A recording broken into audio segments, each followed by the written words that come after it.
안녕하십니까. 오늘은 미국 중간선거 이야기를 좀 드리겠습니다. 미국 중간선거에 대한 기대감으로 다우지수 중심으로 미국 증시가 반등을 했습니다. 미국민들은 중간선거 이후에 연준이 통화정책을 완화하고 시장 친화적인 입장으로 바이든 행정부의 정책이 좀 바뀌지 않겠는가, 이런 막연한 기대를 하고 있습니다. 이런 기대감 때문에 이제 증시가 반등을 했는데, 그러나 우리는 이 정치적, 외교적, 경제적인 기대치를 좀 낮춰야 할 필요가 있습니다. 최근에 공화당은 좀 안 좋은 방향으로 흘러가고 있는 것이 눈에 보입니다.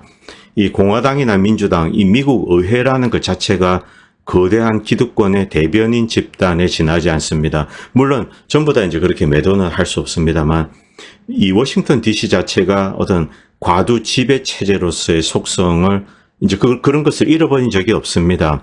온전하게 미국민들의 의사를 대변하는 그런 정치인들은 사실은 드물었죠. 트럼프가 최근에 이제 유일했습니다만, 그러나 이 트럼프를 포위하고 있는 공화당 내부의 세력들이 있습니다. 민주당 쪽은 말할 것도 없습니다. 그래서 좀 불길한 생각들이 드는데, 이런 것에 대한 개인적인 생각을 좀 말씀드리겠습니다. 그리고 미국은 전쟁에 중독되어 있습니다. 이 러우전이라는 것 자체가 미국이 디자인하고 수십 년 동안 공을 들여서 만든, 그래서 이제 발발시킨 전쟁입니다. 이 전쟁을 금세 이제 덮을 수는 없죠. 그래서 미국은 이 전쟁을 끌 수 있는 대로 끌고 갈 겁니다. 결국 러시아가 여기에 어떻게 대응하느냐에 따라서 이번 전쟁의 운명이 결정이 된다는 거죠. 미국 의회, 미국 공화당에 큰 기대를 이제 하지 말아야 된다는 뜻입니다. 먼저 미국 증시 이야기 잠깐 드리겠습니다. 다우존스 지수 중심으로 미국장이 반등했습니다. 사실은 이제 전고점에서 한 10% 정도밖에 빠지지 않은 그 정도 레벨까지 반등을 했습니다. 그러나 저는 2023년에 미국 증시가 이제 크게 하락할 것으로 보고 있습니다. 이 반등이 언제까지 이어질지는 사실은 잘 모르겠습니다. 혹자는 크리스마스 랠리로 연결된다, 그런 기대감도 하고 있는데, 크리스마스까지는 무려 이제 2달 정도가 남아 있습니다. 그래서 이 다우존스 지수가 전고점을 간다, 이런 이야기를 하는 좀 긍정적인, 낙관적으로 보는 애널리스트도 있습니다. 저는 그와 이제 생각을 달리하고 있습니다. 저는 이 2000년, 2001년 장에 좀 비유를 하고 싶습니다. 여러분들이 이제 이 1999년 IT 버블 때로 잠깐 돌아가면은, 이전에 이제 미국 증시가 1980년대부터 이제 쭉 올라왔습니다. 그러다가 1999년 하반기에 이제 꼭지를 찍고 이제 한 2년 반 정도의 조정을 거쳤습니다. 이때 다우존스 지수는 크게 하락을 하지 않았습니다. 그런데 나스닥 같은 경우는 이제 IT 버블, 1999년 하반기에 IT 버블 정점을 찍고 크게 하락했습니다. 거의 한 5,000 레벨에서 한 1,000 레벨까지 무려 한 70 몇 %가 이제 빠진 거죠. 그 다음에 이 장기적인 반등에 성공했습니다. 그런데 이 시기에 저는 이 나스닥에 엄청난 버블이 끼어 있다고 생각합니다. 2020년부터 2022년까지입니다. 이 시기에 나스닥에 엄청난 버블이 끼어 있기 때문에 다우존스 지수는 좀 반등을 하지만은 나스닥 같은 경우는 전혀 반등할 생각을 하고 있지 못합니다. 그런데 2000년대로 돌아가면은 이 버블이 꺼질 때는 역시 이 제대로 된 반등을 하지 못하는 그런 모습을 보여주고 있습니다. 나스닥은 어정쩡하게 헤매다가 결국 어느 시기에 한 12월 중순 이후부터 하락하지 않겠냐. 만약에 이제 크리스마스 랠리가 조금 이어진다면은 내년 1월부터 이제 나스닥이나 다우는 다시 하락할 것으로 그렇게 생각되고 있습니다. 이번 반등에는 여러 가지 기대감이 있습니다. 다우존스 지수 같은 경우는 반등을 주도한 업종들이 있습니다. 일단 이제 방위 산업체, 그리고 석유, 화학, 에너지 기업들입니다. 이들은 이제 덩치가 크기 때문에 지수 자체를 이제 끌어올리는 거죠. 그런데 나스닥 같은 경우는 물론 여러 가지 악재가 있습니다. 각국 정부들이 이 IT 업체들이 이제 개인의 아이디 정보를 사고 파는 것, 이것을 유럽 같은 경우는 이미 완전히 금지시켰고, 미국도 조만간에 이제 금지시킬 것으로 그렇게 예상되고 있습니다. 그래서 IT 쪽에 어떤 이제 버블이 이렇게 꺼져가고 있다고 생각합니다. 제 개인적인 생각에는 주식을 들고 물려있던 분들은 반등을 이용해서 조금씩 이제 포지션을 줄여서 현금화를 하고, 현금은 곧 기회입니다. 그래서 이제 다음 하락장에 대비하는 게 옳은 게 아닌가, 그렇게 생각하고 있습니다. 이것은 미국 10년물 국채금리입니다. 4.159. 최근에 보기 힘든 그런 숫자입니다.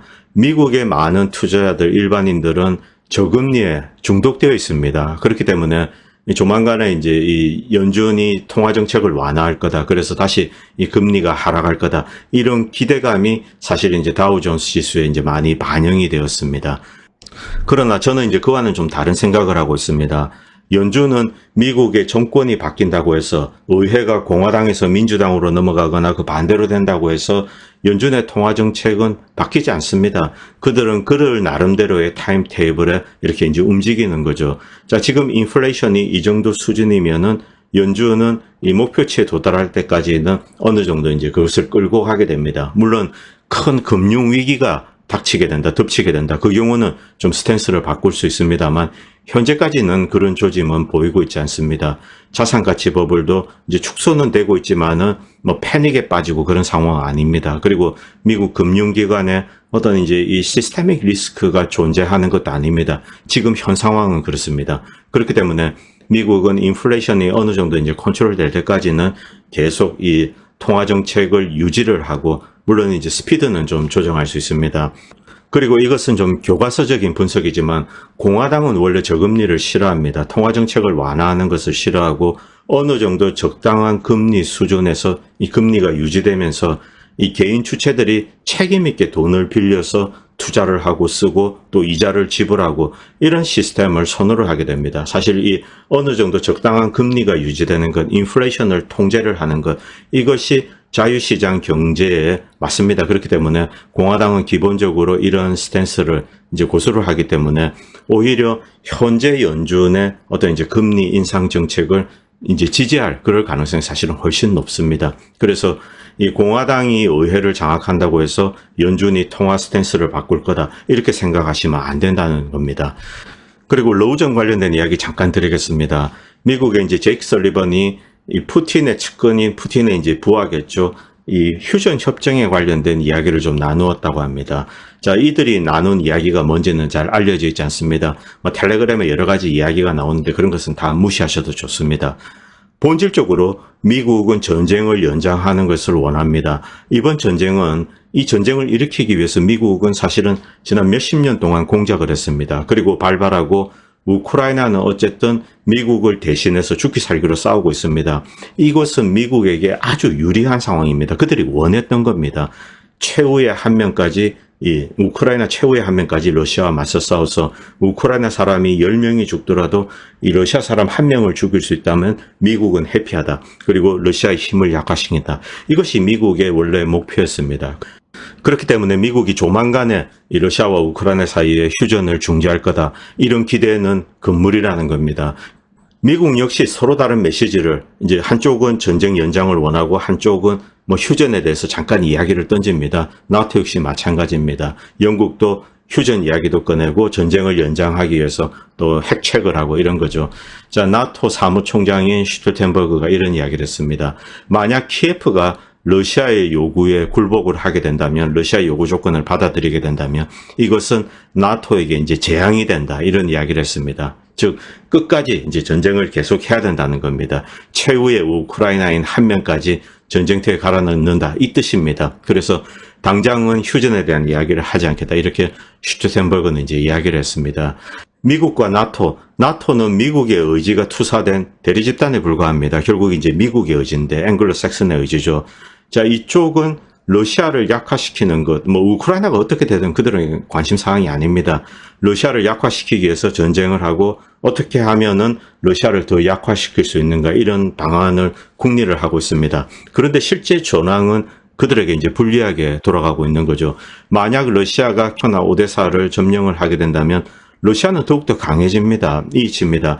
러시아가 러시아를 거부하는 지역을 점령을 했을 때 내부적으로 이제 저항도 하고 레지스탕스가 저항도 하고 이 경우는 이제 러시아가 힘이 약화됩니다. 그런데 친러 주민들이 많이 사는 하르키프나 오데사를 먹게 되면은 이쪽은 곧바로 러시아의 흡수가 됩니다. 막 인구 몇백만이 추가로 들어오게 되는 거죠.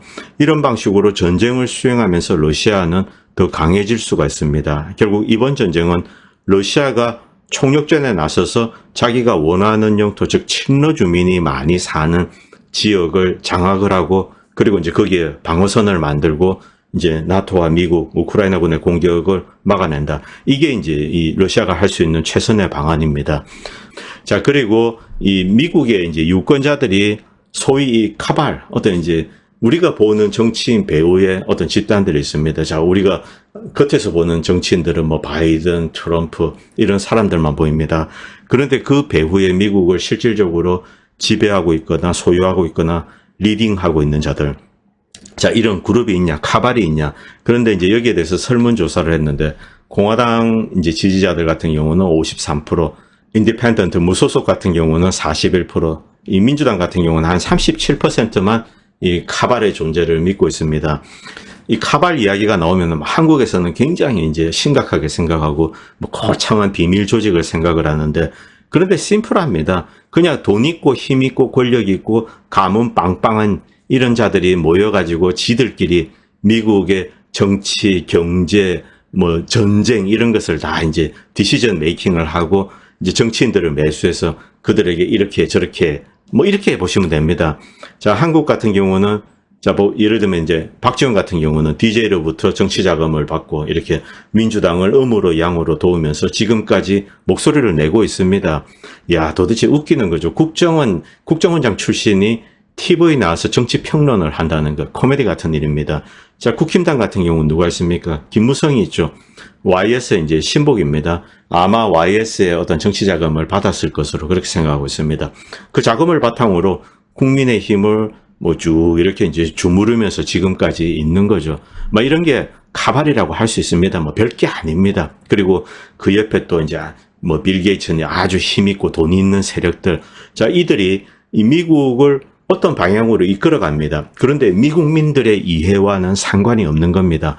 그들의 이익을 극대화하는 방향으로 미국 국민들, 미국이라는 국가, 정부 시스템, 이것을 이용을 하는 겁니다. 이것이 바로 카발의 정체입니다. 사실 별게 아닙니다.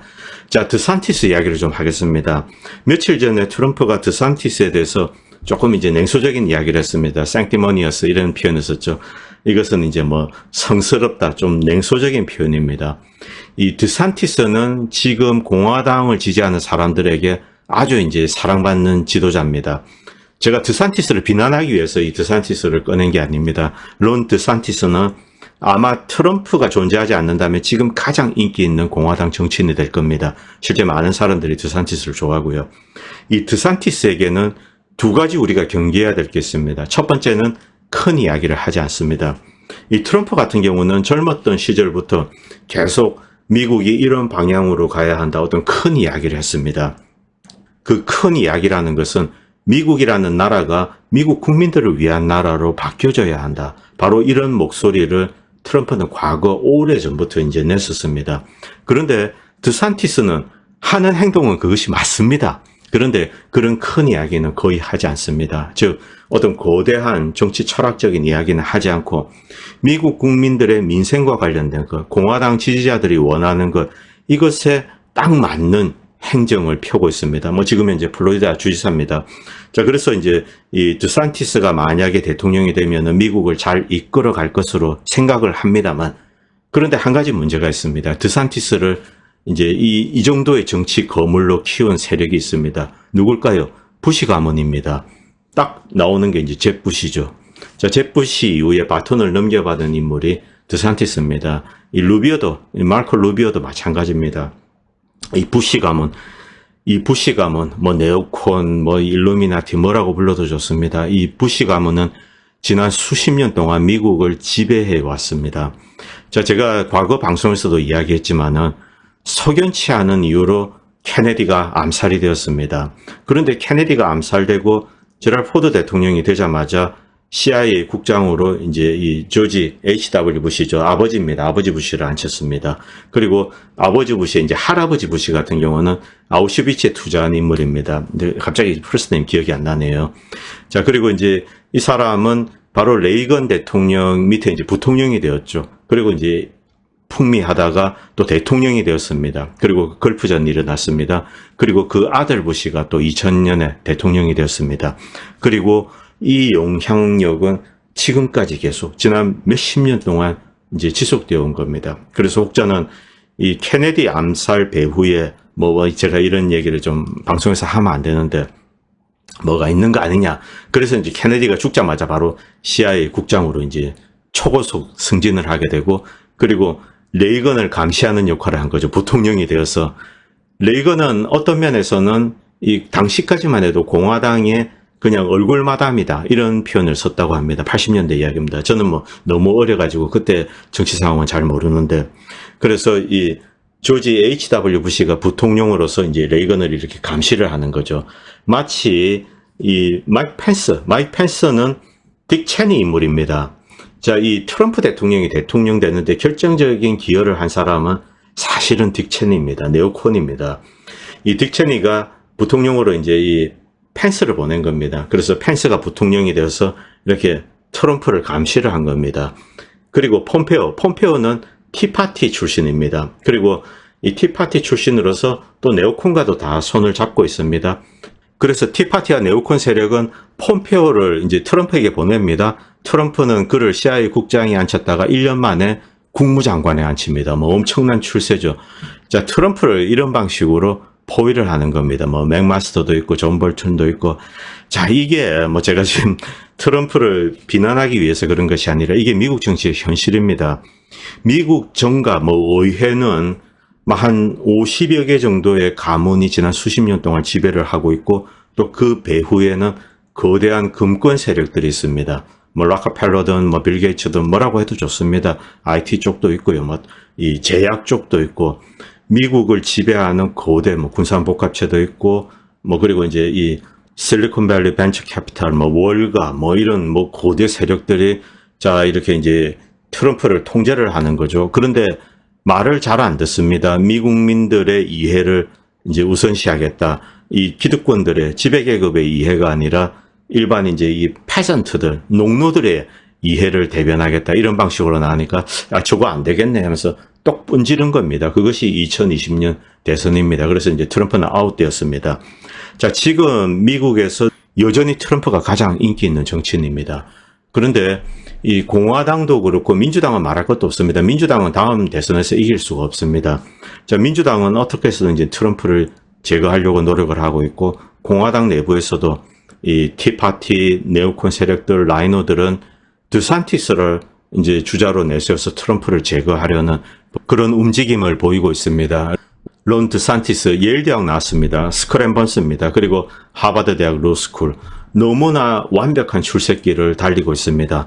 미국에서 커리어가 너무 완벽하게 관리된 사람들, 예를 들면 하버드나 예일 나오고, 그리고 로즈 장학금을 받고 영국에 유학 가서 옥스포드나 캠브리지 가서 마스터 디그리 받고 오고 다시 돌아와서 출세길을 달리는 사람들, 민주당이나 공화당에 그런 인물들이 많이 있습니다.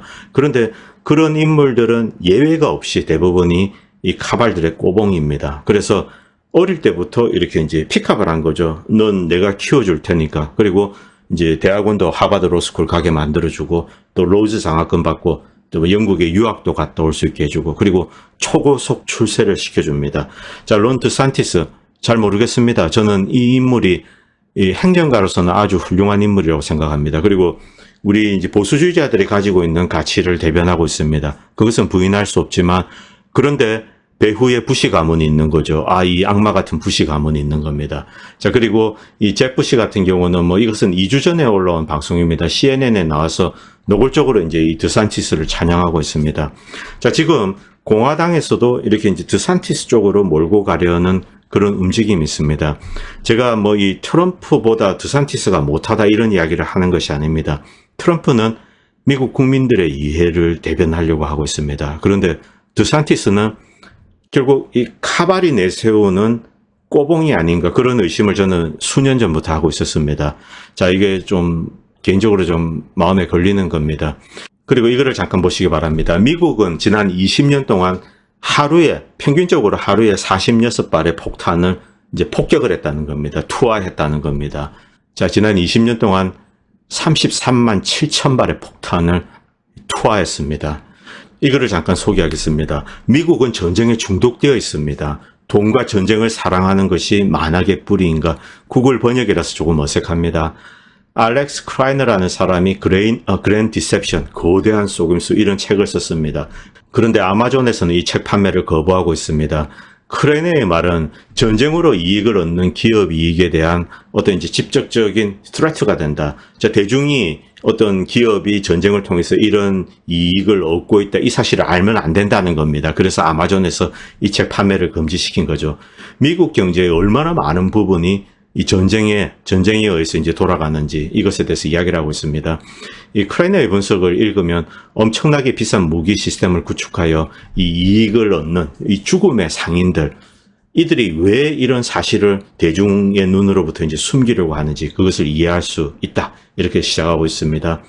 군산복합체와 그 재원들이 계속해서 번영하기 위해서는 적의 꾸준한 공급, 즉 적이 계속 있어야 한다는 겁니다. 그리고 실존적인 위협이 있어야 한다는 겁니다. 이것은 미국의 엑시스탄셜한 위협이다. 그리고 이것은 러시아는 미국의 적이다.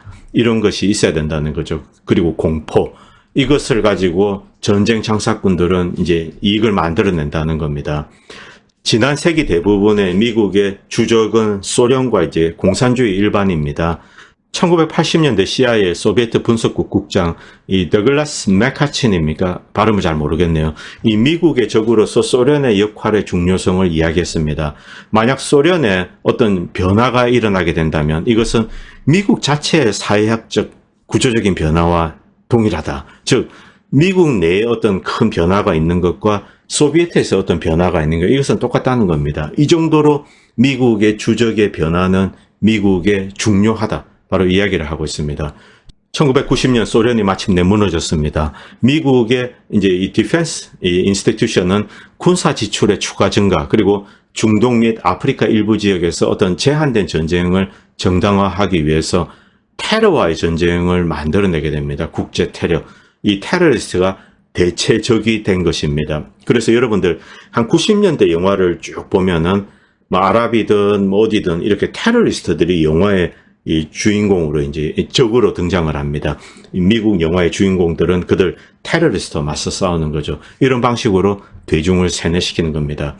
미국 대중이 그런데 이제 중동에서 벌어지는 지금까지 수많은 전쟁이 있었습니다. 90년 이후에 한 20년 동안 중동에서 대부분 전쟁이 있었죠. 여기에 너무 지쳐가고 있습니다. 그래서 이제는 강대국에 대한 거대한 전쟁, 자 강대국 중국이나 러시아 이것을 적으로 만들어서 이제 미국의 디펜스 인더스트리를 정당화하고 미국의 어떤 강경한 군사 정책 이것을 이제 정당화하는 겁니다.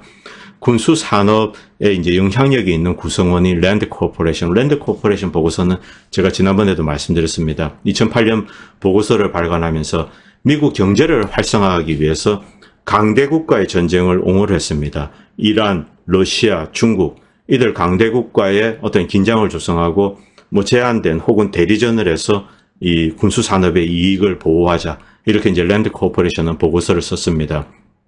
그리고 이제 미묘한 마케팅 캠페인을 했죠. 이 이후에 이란을 특히 주적으로 하는 영화를 쏟아내게 됩니다. 최근에 상영된 탑건 2죠. 매버릭의 가상의 적은 이란이라고 합니다. 2010년 10월 워싱턴 포스트 칼럼니스트 이 데이빗 브로더는 이란과의 전쟁이 미국 경제 위기를 해결하는 데 어떻게 도움이 되는지를 썼습니다. 2010년만 해도 2007년, 2008년 리만 브라더스 사태 이후에 미국 경제가 빈사 상태에 있을 때입니다. 미국 경제 위기를 해결하기 위해서 이란과 전쟁을 해야 되겠다. 이제 이란을 공격할 시간이다. 이제 이런 생각을 했었는데 이란 공격 계획은 잠시 보류되고 그 사이에 러시아가 미국에 대한 새로운 최대적이자 가장 실존적인 위협으로 이제 등장하게 되었습니다. 2014년 4월 역사가 이안 모리스는 장기적으로 전쟁은 우리를 더 안전하고 부유하게 만든다. 전쟁은 미국의 국가 이익에 도움이 된다. 이런 글을 썼습니다. 전쟁은 잔혹하다. 그런데 전쟁을 하지 않는 것은 더 나쁘다. 이렇게 기사를 쓴 거죠. 이것이 워싱턴 포스트에 올라온 2014년 4월 28일에 이제 이안 모리스가 올린 기사입니다. 와, 무시무시합니다. 수소폭탄 터지는 사진에 전쟁은 참혹하다. 그러나 이 얼터너티브 대안, 전쟁이 없는 것은 더 나쁘다. 전쟁이 있는 게 좋다는 겁니다. 놀랍게도 워싱턴 포스트는 독자들이 전쟁에 나가는 것은 끔찍하지만 전쟁을 하지 않는 것이 더 나쁘다고 믿게 만드는 것이다. 이에 뒤지지 않고 뉴욕타임즈는 그해 6월 타일러 코엔의 기사에서 큰 전쟁이 일어나지 않으면 경제 성장이 제대로 되지 않는다. 이런 깜찍한 기사를 썼습니다.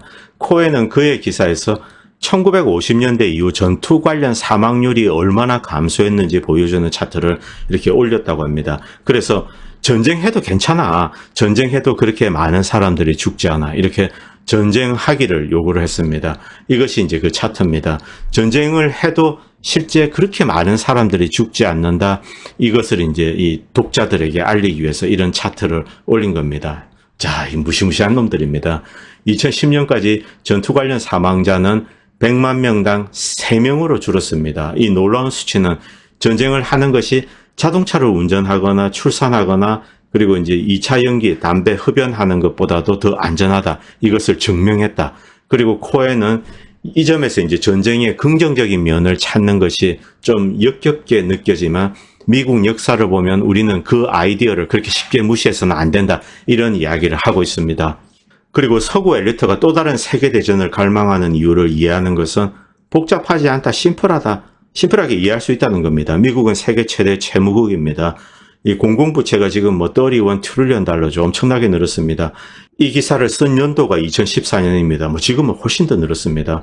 연방직원연금, 퇴역, 군임 돌보는데 그리고 사회보장, 메디케어, 메디케이드 각종 이 정부의 라이애빌리티와 이제 관련이 있는 겁니다. 자, 이런 상황에서 전쟁이 일어나야지 미국 경제가 이제 이 어떤 불황에서 탈출을 할 수 있다. 이런 이야기를 하고 있습니다.